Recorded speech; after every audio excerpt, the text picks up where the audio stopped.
यशो के बिगाड़ दिहला हो छोटिया छोट लैला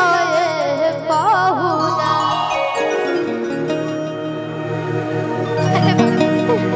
हर के ऊपर नीचे लाइल बने दोनों बरान हो आज तू कैले रहो साली डिमांड हो या पहना दी भूख लगा दी कि देखे दोसर के हो आंसू के बिगाड़ दिहला हो छोटिया छोट लैला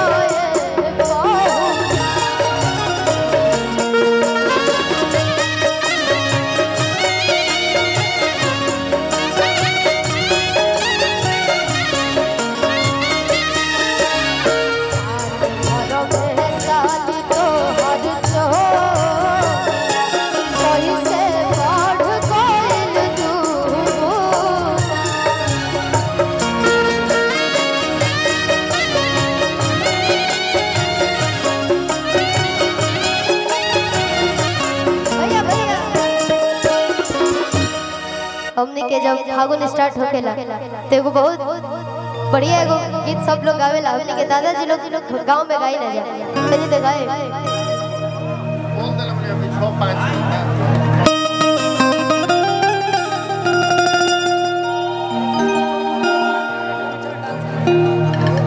देखिए का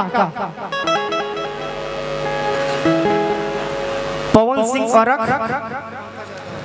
पंकज आदर्श डुमरी भैया की तरफ से बहुत पुरस्कार हजारों हजार के पुरस्कार प्रणाम भैया के लेकिन मुर्गी ले लए हमें कि कहत छबे लगे एक सेकंड के चाहता कि गोलुआ नाच देवे भाई अरे नाचो तनी एक बार तनी हाला को के जोर से तनिया वो मिजाज में तनी बांध के बान्हा तो कहत छबे लगे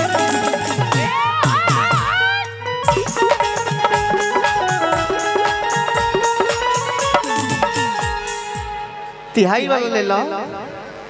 तो कहत छबे लगे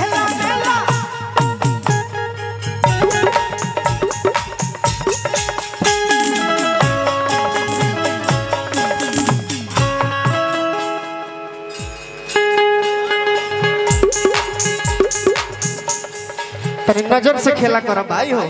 फिर से रुक दो अच्छा केकरा अच्छा लगा भाई तनी हाथ उठावे तो ऐसे ना ताली बजा के बहुत अच्छी कलाकार ज्योति आप लोगों का क्या नाम है मुस्कान बच्ची है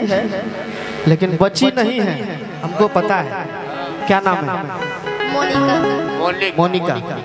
लेकिन देखा दो ज्योति कहे के बता अगर अच्छा लगी तो तनी ताली बजा दिया दिखा देवे के बाद वही